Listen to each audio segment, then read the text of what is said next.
et la louange, la gloire pour ton nom.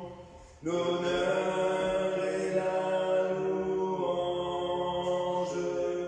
la gloire pour ton nom. Tes œuvres sont grandes et admirables, Seigneur tout-puissant, Seigneur tout-puissant. Combien tu es digne, roi, de recevoir pour toi l'honneur et la louange, la gloire pour ton nom. L'honneur et la louange, la gloire pour ton nom. Tes voies sont justes et véritables, Roi des nations, Roi des nations. Combien tu es digne, roi, de recevoir pour toi l'honneur et la louange, la gloire pour ton nom. L'honneur et la louange, la gloire pour ton nom.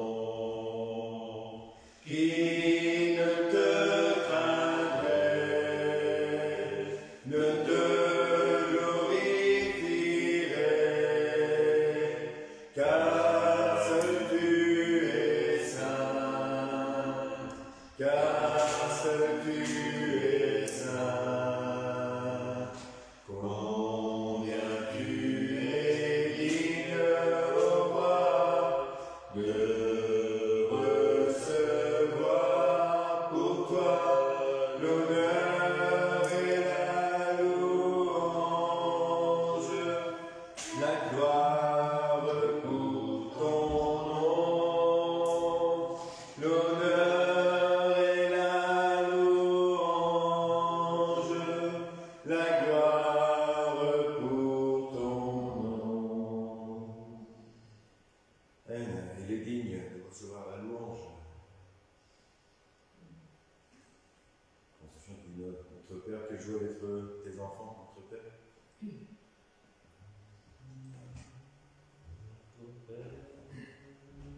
Notre Père, quelle joie d'être tes enfants, notre Père. Et vers toi nos cœurs s'élèvent en réponse à ton amour, notre Père, notre Père. Seigneur Jésus, Seigneur Jésus, sur la croix tu nous as sauvés, Seigneur Jésus. Et vers toi nos cœurs s'élèvent en réponse à ton amour, Seigneur Jésus, Seigneur Jésus. Dieu tout-puissant, Dieu tout-puissant, que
notre Dieu, notre roi, Seigneur.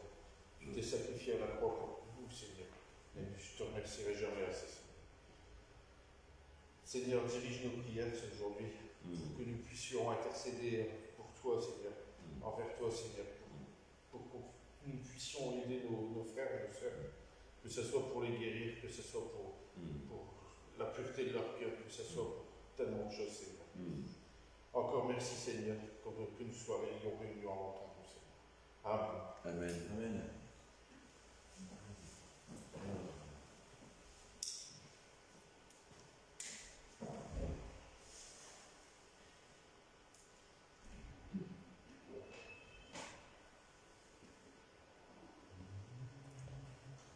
Jésus est au milieu de nous, son regard s'abaisse sur nous, sa douce voix l'entendez-vous, je veux vous bénir tous, je veux vous bénir tous, sa douce voix l'entendez-vous, je veux vous bénir tous.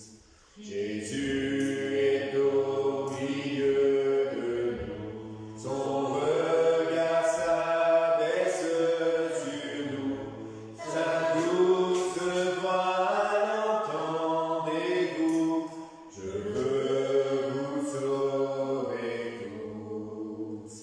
Je veux vous sauver tous. Sa douce voix l'entendez-vous, je veux vous sauver tous.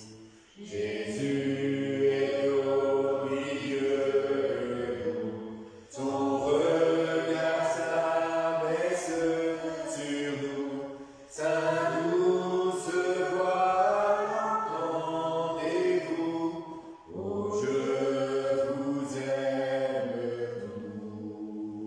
tous. Oh je vous aime tous.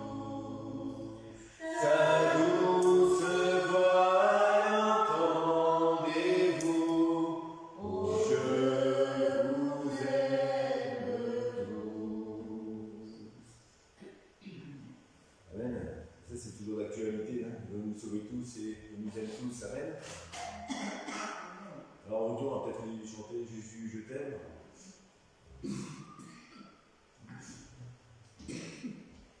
Jésus, je t'aime, je m'incline devant toi, louange et gloire à notre roi, à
Jésus, c'est le plus beau nom, merveilleux Sauveur, Seigneur de gloire, Emmanuel, Dieu est avec nous, source de joie. Parole de vie, Jésus,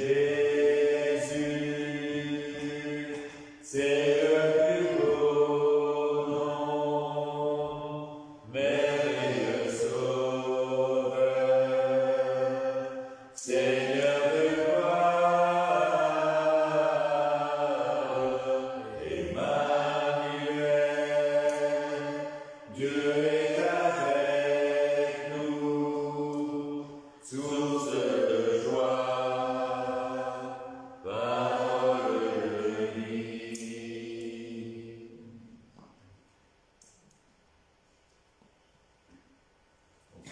Je ne sais pas comme il le faut. Je ne sais pas comme il le faut. Chanter la joie qui est en moi. Je ne sais pas comme il le faut exprimer la joie qui vient de toi. Il m'a donné plus que la vie. C'est pourquoi je chante aujourd'hui. Il a donné plus que la vie. C'est pourquoi je veux être pour lui. On l'a jugé, il n'a rien dit. On l'a cloué, il n'a rien dit. On l'a percé, il n'a rien dit. Sans un mot, sa tête il a penché.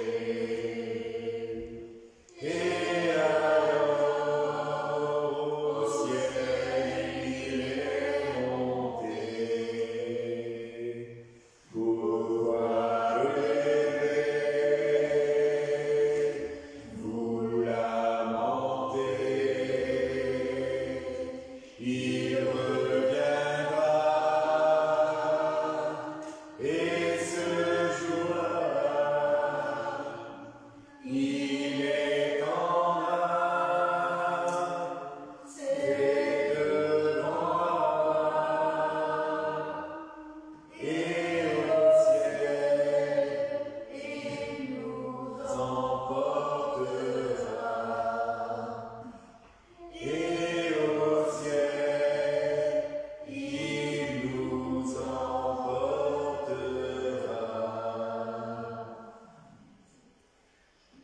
Agneau de Dieu, messager de la grâce.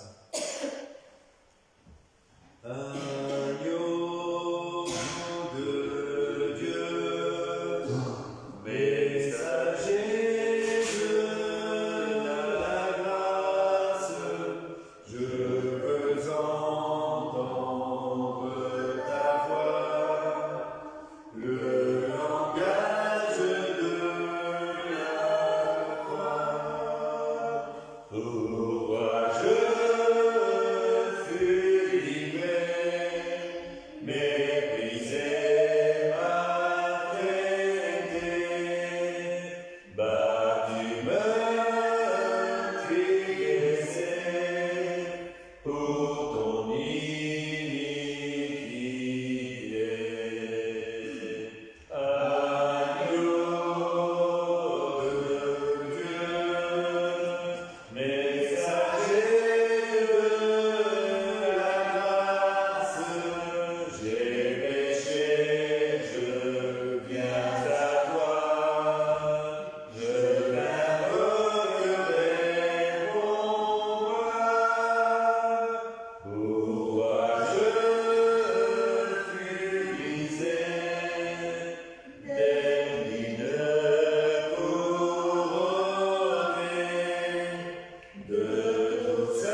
efface toutes mes iniquités. Ô Dieu, crée en moi un cœur pur, et les eaux que tu as brisées se réjouiront.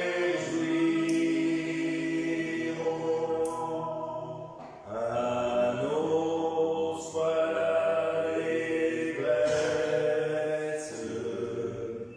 et la joie, et les eaux que tu as brisées se réjouiront.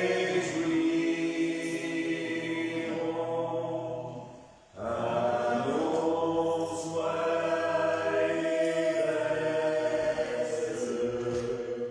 et la joie, et les eaux que tu as brisées se réjouiront.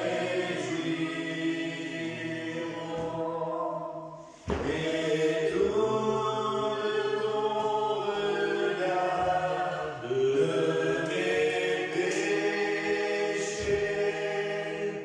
efface toutes mes iniquités.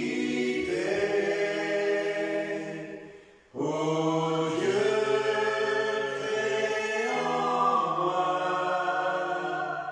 un cœur pur, et les eaux que tu as brisées se réjouiront.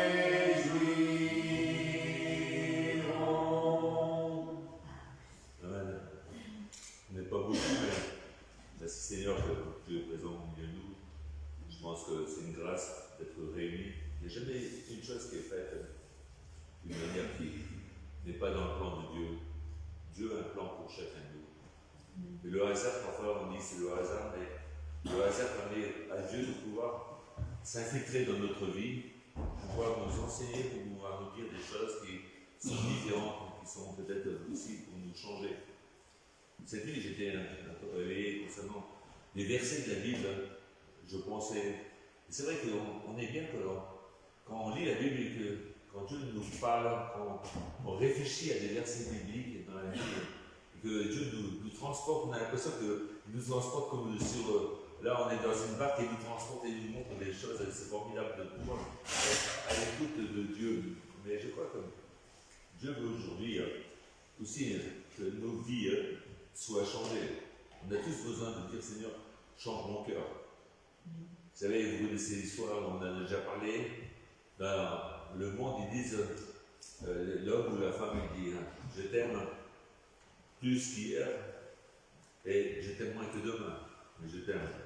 Je vois que dans la vie spirituelle, on doit apprendre à dire je dois aimer Dieu plus qu'hier, mais en même temps, je dois l'aimer mieux là qu'hier, mais apprendre à dire que demain, c'est un autre jour. On a parlé tout à l'heure, chaque jour suffit sa peine.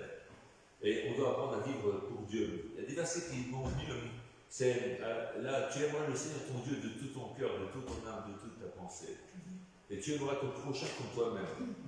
Ces versets-là m'ont introduit dans le fait que, je l'ai souvent dit, je le répète, c'est qu'on a une compréhension de ce verset qui est là à nous mettre parfois, à nous écraser. Tu aimerais le Seigneur ton Dieu de tout ton cœur, de toute ton âme, de toute ta force, de toute ta pensée. Et ça amène à ce qu'on est là à dire, je dois aimer Dieu, je dois aimer Dieu. Mais dis, tu aimeras aussi ton prochain, comme toi-même. Alors soit qu'on est là des ovnis, on est arrivé à un moment donné où on n'aime que Dieu, Dieu qui nous amène à dire, je veux que toi. Soit qu'on est là à aimer d'une manière un peu spéciale les autres, mais en fin de compte, aimer les autres, comment les aimer? C'est d'abord apprendre à s'aimer soi-même.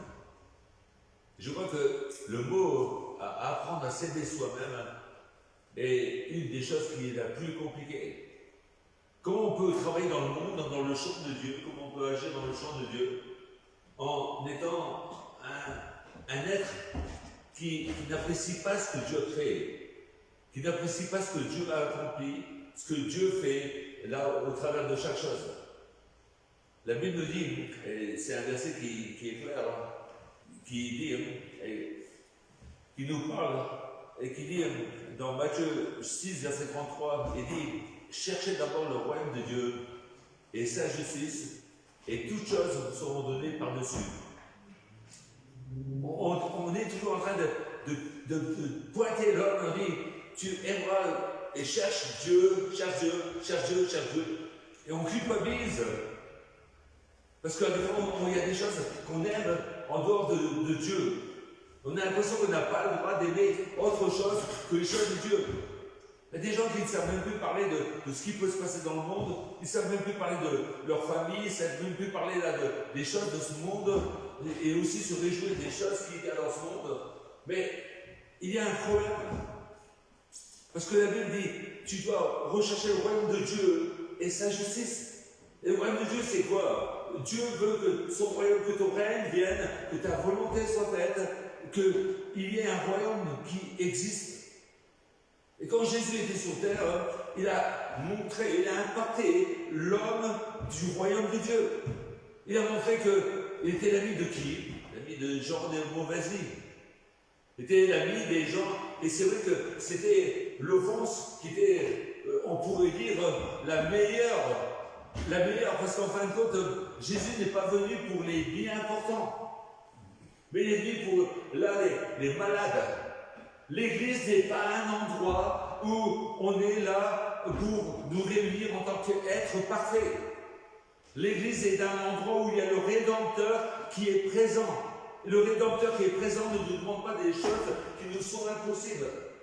Mais le Rédempteur nous dit, cherche d'abord le royaume de Dieu et sa justice.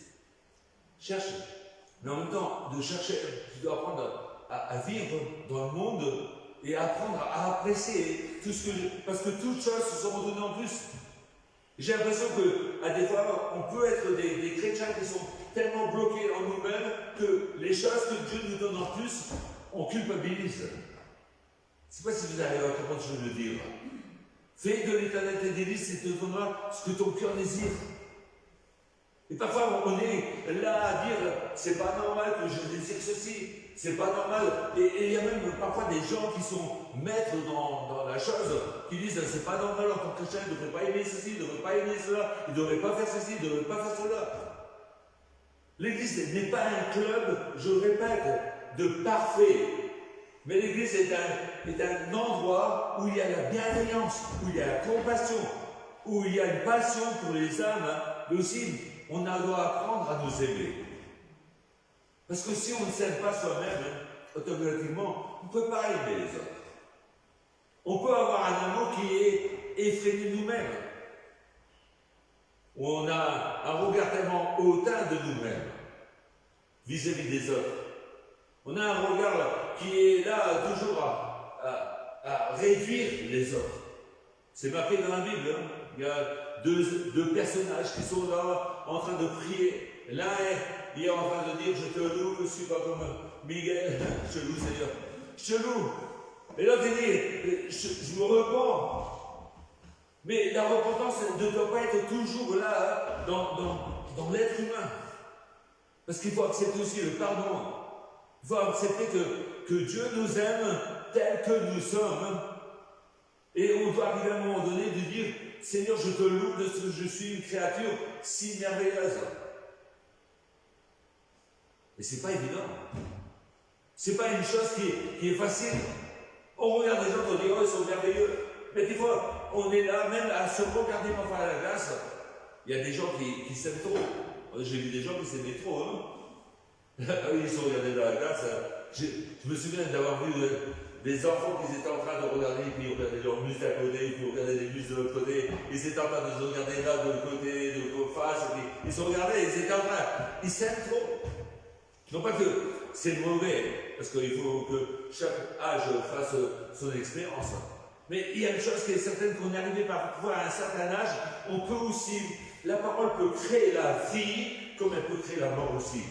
On peut écraser quelqu'un, on peut tuer quelqu'un avec la parole. Je ne parle pas seulement des choses de la Bible, mais je parle des choses de la vie. Et dans les choses de la vie, on peut avoir un regard trop haut de nous-mêmes. Ah, lui, par rapport à moi, quand je regarde Miguel, je dis, par rapport à moi, il est vraiment très quoi. Regardez votre prochain, vous dites, il est très quoi? Il est très en bas ou très en haut? Regarde les autres comme étant au-dessus de toi. Ça ne veut pas dire qu'il n'y a pas de régime où il faut respecter, où il faut apprendre à se soumettre. La soumission ne veut pas dire infériorité. Il faut bien comprendre que la soumission n'est pas là une chose où on est là à dire tu dois soumettre, mais la soumission c'est quelque chose de volontaire. Quand Jésus était soumis à ses parents, ça ne veut pas dire qu'il était inférieur à ses parents. Mais en même temps, quand on regarde les autres, quel est notre regard des autres? La Bible dit que nous sommes le champ de Dieu. Et le champ de Dieu nous amène à ce que nous avons un terrain. J'en ai parlé dimanche et j'en parlerai encore aujourd'hui. Il y a un terrain, comme nous sommes le champ de Dieu, le terrain de Dieu, nous sommes le champ de Dieu. Et dans ce terrain, nous pouvons planter des graines. Et dans le champ de Dieu, Dieu nous dit, crois au Seigneur Jésus, tu seras sauvé, toi et ta famille. Et dans cette parole, il y a le fait que je peux dire, dans mon champ, j'ai mis mes enfants, j'ai mis ma famille, j'ai mis mes contacts, j'ai mis ceux que j'aime. Pourquoi? Parce que même dans l'Ancien Testament, il dit à Josué, partout où tu mets ton pied, c'est un terrain qui est conquis. Est-ce que tu es d'accord avec moi? Et ce n'est pas quelque chose qui est là à prendre à la légère. Quand nous sommes en face de gens qui sont là, encore pas convertis, on doit avoir beaucoup de compassion. Parce qu'on doit, comme je répète, et je crois que des fois on n'écoute pas assez, mais il est dit concernant Timothée qui dit, écoute, sois vraiment ferme, sois vraiment riche dans la grâce. Et quand il parle de la richesse et de la force qu'il y a dans la grâce, à un moment donné, il parle du cultivateur. Et ce cultivateur, quand vous mettez une graine, ben, vous n'êtes pas là en train d'attendre demain vous allez, vous ne voyez rien du tout. Il faut attendre un moment où elle pousse. Et si elle ne pousse pas, ben, vous remettez une autre graine. Un cultivateur, c'est quelqu'un qui a beaucoup de foi et beaucoup de persévérance, beaucoup d'endurance, beaucoup de compassion, beaucoup de désir. Est-ce qu'on a, nous, en tant que peuple de Dieu, cette compassion, cet amour? Ça ne veut pas dire qu'on accepte tout, mais qu'on dit, Seigneur, tu m'as aimé. Dans Romains 5, il est dit, Romains 5, verset 8, si Dieu nous a aimés alors qu'on était révoltés. Vous comprenez ce que ça veut dire? Dieu nous a aimés quand on était révoltés. Et nous, on dit, Seigneur, je veux te ressembler. Il y a des gens qui le chantent, je veux te ressembler, ils sont en train de prêcher, je veux te ressembler. Mais voici comment Dieu bouffe son amour. Franchement, est-ce que vous arrivez à faire comme Dieu a fait? Est-ce que ça ne nous remet pas en question de dire, tu n'aimes pas ton prochain comme toi-même? Quand je dis qu'il y a une aime, mais voici comment Dieu bouffe son amour envers nous, alors que nous étions encore des pécheurs, Christ est mort pour nous. L'amour, c'est un don. L'Église, c'est un cadeau que Dieu nous donne. Le ciel, c'est un cadeau. Il est au milieu de nous. C'est Jésus-Christ. Et il nous aime alors qu'on était encore des pécheurs. Et maintenant qu'on essaie de vivre pour lui, fais de l'Éternel tes délices, il te donnera ce que ton cœur désire. J'étais élevé, moi, dans une famille où on ne pouvait pas acheter une maison parce que Jésus-Christ revenait. J'étais élevé dans une église où on ne devait pas même partir en vacances parce que Jésus-Christ revenait. Je ne dis pas ça pour critiquer le temps passé. Mais combien ça peut peser sur la vie de gens qui sont là, des fois, pris par une auto-suggestion personnelle des choses de Dieu. Et ils les imposent aux autres. Nous n'avons pas à imposer, nous pouvons exprimer notre manière d'être. Mais dans les choses que nous voyons, nous pouvons complètement nous tromper. Nous ne sommes pas là pour arracher les mauvaises herbes, parce qu'en arrachant les mauvaises herbes, on peut aussi arracher la bonne herbe ou le bon fruit. Nous sommes un club qui doit être réellement guéri déjà par soi-même. Être aimé, avoir un Père. Fais de l'Éternel tes délices et te donnera ce que ton cœur désire. Ne soyons pas fermés à ce que Dieu nous donne. Quand Dieu nous donne des frères et des sœurs, quand Dieu nous donne là parfois des choses qui sont, on pourrait dire, aujourd'hui, qui ne sont pas importantes, mais qui, ça serait un moment où on serait dans la pénurie, on serait remercié Dieu. Avec le manger, avec le boire, avec la douche, avec le savon, avec le café, le ricoré, toutes ces choses, on les a tous les jours. Tous les jours, quand on se lève, on peut dire, j'ai encore telle personne qui est encore vivante, je peux encore prier pour cette personne. On a des gens qui sont là autour de nous, on peut dire, je peux prier pour eux pour qu'ils trouvent Jésus-Christ. Mais c'était pas en montrant qu'on est super chrétien. Mais c'est en montrant qu'on est des êtres humains que Dieu a aimés alors qu'on était encore des pécheurs. Et dans le verset suivant de 5, verset 8, 9, il est dit,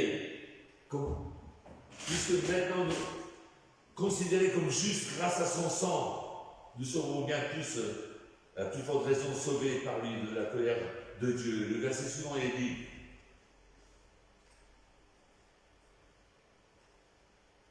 en effet, nous avons été réconciliés avec Dieu grâce à la mort de son Fils. Mais lorsque nous étions ses ennemis, nous sommes bien plus forte raison sauvés par sa vie maintenant que nous sommes réconciliés. Verset après. Bien plus nous plaçons notre fierté en Dieu par notre Sauveur Seigneur Jésus-Christ, par qui maintenant nous avons reçu la réconciliation. C'est pourquoi de même que par un seul homme le péché entre dans le monde, et par le péché la mort, de même la mort a atteint tous les hommes, parce que tous ont péché. En effet, avant que la loi ne soit donnée, le péché était déjà dans le monde. Or le péché n'a pas pris en compte qu'il n'y a pas de loi. Pourtant la mort a régné depuis Adam jusqu'à Moïse, même sur ceux qui n'avaient pas péché par une transition semblable à celle d'Adam, qui est l'image de celui qui devait venir. Mais il y a une différence entre le don gratuit et la faute. En effet, si beaucoup sont morts par la faute d'un seul, la grâce de Dieu et le don de la grâce qui vient d'un seul homme, Jésus-Christ, et bien plus abondamment a été déversé sur beaucoup. Moi, des fois, je me tue à dire que la loi, quand je l'aime, et vous savez pourquoi je l'aime? Parce que c'est Jésus-Christ qui était le seul à pouvoir tout accomplir. La loi, elle régit le monde. Si on vivrait tous la loi, ce serait le paradis sur la terre. Les 10 commandements, je parle de la loi de Moïse, si on lirait, malheureusement, on est tous faillibles. Et Jésus, il dit, il a forcé dans l'art, il dit, c'est pas celui qui est en train de commettre l'adultère, mais celui qui combat déjà son frère, qui combat une femme ou un homme, qui combat dans son cœur, il a déjà péché. C'est pas celui qui tue son frère ou un être humain, mais c'est celui qui haït son frère. Et à montrer que c'est l'état du cœur, c'est pas ce qui entre dans le cœur, dans le corps, mais c'est ce qui entre là dans notre cœur. Nous devons apprendre à nous aimer et aussi à remercier Dieu pour tout ce que nous avons. Quand vous allez rentrer chez vous, vous allez être content. Vous allez être au chaud, vous allez pouvoir faire ce que vous avez envie, vous allez manger une petite soupe. Et on dirait que c'est normal. Hein? La Bible dit que l'Éternel tes délices et te donnera ce que ton cœur désire. Il ne faut pas être des faux chrétiens qui sont là en train de toujours en train de dire moi je suis chrétien, je suis au-dessus. On profite tous de la vie suée, qui ne profitent pas de la vie. Je crois qu'on doit apprendre à remercier Dieu. Quand on a un problème, Vous avez jamais vu quelqu'un qui est guéri par Dieu? Tout à coup, il remercie Dieu. Le paralytique, à la belle porte, qu'est-ce qu'il a fait? Il a été guéri. Mais qu'est-ce qu'il a fait? Il a changé toute la tradition des croyants qui étaient au temple. Et il rentrait dans le temple, il sautait, il louait Dieu, il glorifiait Dieu. Parce qu'il marchait. Tous les autres, ils marchaient, ils ne savaient pas se remercier Dieu. Tous les autres, ils étaient en train d'être là, en train de montrer leur super spiritualité. Ah, moi, je suis super bien. Mais, en fin de compte, lui, il a su glorifier Dieu. Mais le fait, c'est le fait parfois qu'on a trop une surestime de soi-même, ou soit qu'on a le fait qu'on se désestime complètement.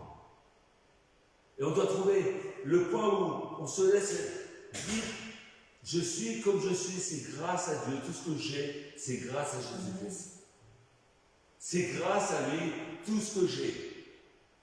Et quand je dis, j'aime ta loi, ô Éternel, j'aime ta loi, parce que j'aime Jésus, qui a tout accompli. Parce qu'il est pareil, on peut payer pour les fautes de certains, mais Jésus-Christ est le seul qui a payé pour les fautes de tout le monde, du premier Adam jusqu'au dernier Adam. C'est-à-dire qu'il a payé pour tous les péchés de chaque être humain. Et aujourd'hui, s'il nous a aimés alors qu'on était révoltés, à combien plus forte raison maintenant que nous sommes ses enfants, ne nous donnera-t-il pas toutes choses avec Jésus-Christ? C'est pas pareil, parce qu'on lui demande, parce qu'on est bien, parce qu'on est formidable, ou bien parce qu'on est là mauvais, mais en Jésus-Christ, on reçoit. Combien nous donnera-t-il toutes les choses? Enfin, ce soir, j'aimerais franchement qu'on dise, Seigneur, guéris-moi parfois de toutes les blessures, parce qu'on peut être blessé dans notre vie. On peut se sous-estimer. Et des fois, ça ne prend peut-être pas longtemps, mais on peut avoir des périodes de notre vie où on se sous-estime. Parce que Dieu nous met dans un autre terrain, Dieu nous met dans un autre moyen, dans une autre situation. On peut apprendre et dire, mais c'est pas normal. Mais on peut être aussi là, écrasé par ce que les gens peuvent faire, ce qu'on peut voir autour de nous. Mais Dieu nous aime. Dieu nous aime.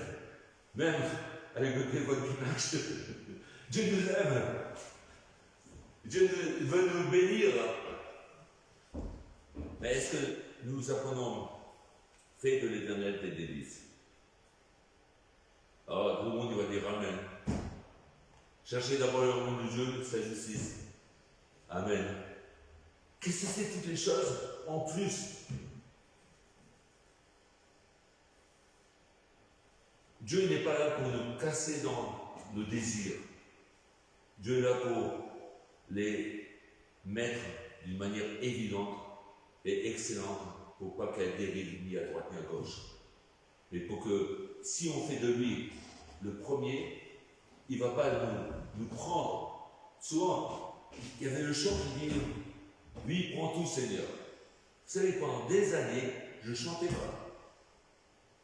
J'avais tellement écouté que Dieu nous prenait tout pour montrer, pour que je prouve mon amour envers lui. Et je ne comprenais pas le mot que Dieu nous a tout donné en Jésus-Christ. Et c'était le plus important. C'est pas ce que je donnais d'abord à Dieu. C'est d'abord ce que Dieu m'a donné. Et Dieu m'a donné quand j'étais imparfait. Et si j'aime mon prochain, je dois apprendre à dire je veux ressembler à Dieu. Et je dois aussi apprendre à aimer alors que je ne vois rien. Mais que j'ai un chant qui est le chant de Dieu et qui a une parole qui est les promesses de Dieu, la Bible qui nous donne les promesses de Dieu qui sont là à se manifester d'une manière à ce que personne ne peut l'arrêter. Personne ne peut arrêter la parole de Dieu, les promesses de Dieu. Mais si nous confessons, mais en même temps on dit Seigneur, guéris-moi de ma manière de regarder les autres, change mon cœur, de la manière dont moi je me vois. Parce qu'on doit découvrir que Dieu est un Père, et qu'un Père veut le meilleur pour ses enfants. Et s'il veut le meilleur pour toi, et qu'il t'a pris alors que tu vivais dans les péchés, ceux qui sont à côté de toi, de ta famille, croient qu'il est capable de les prendre ici. Mais on doit des fois demander, Seigneur, viens au secours de ma faible foi, délivre-moi de mon incrédulité. Délivre-moi de mon incrédulité. Aide-moi à m'aimer. Tu aimeras ton prochain comme toi-même. Tu as été aimé, tu dois t'aimer, tu dois aimer ton prochain de la manière dont toi tu t'aimes et dont tu as été aimé de Dieu. Et si on dit, j'ai pas de sujet de prière, ça c'est déjà un sujet de prière. Aide-moi à m'aimer et à aussi aimer les autres. Pour que l'amour que tu me donnes, l'amour que j'accepte de toi, il transparaisse parmi les hommes. Je crois qu'on va en rester là ce soir. Je vais prendre plein de versets, mais bon, tout ce que je vous ai dit, c'est marqué dans la parole de Dieu.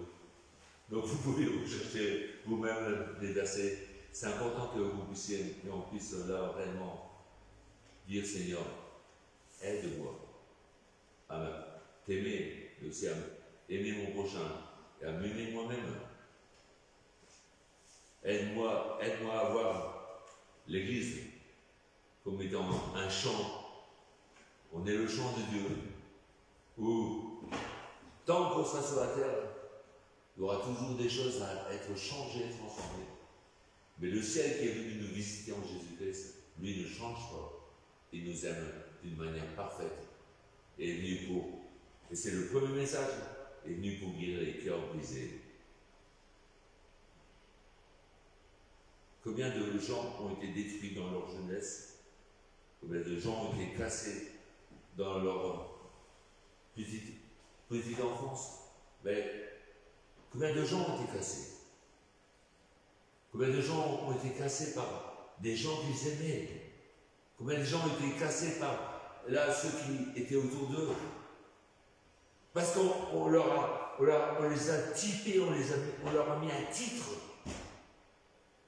On les a bafoués, on les a diminués. Et on dit, oh, c'est pas grave. Moi, je remarque que dans ma vie, quand j'étais jeune, j'étais mauvais avec les hommes, dans mes pensées, de ma manière d'être. Avec les copains, les copines, vous savez tout. Avec notre manière de juger, de critiquer, de vraiment faire du mal gratuitement. On a besoin parfois de guérison. On a besoin des fois de demander pardon aussi. Je vous donnerai simplement un témoignage d'un gars que quand j'étais jeune, il y avait son pied qui était cassé. Au lieu d'être avec lui, je l'ai abandonné.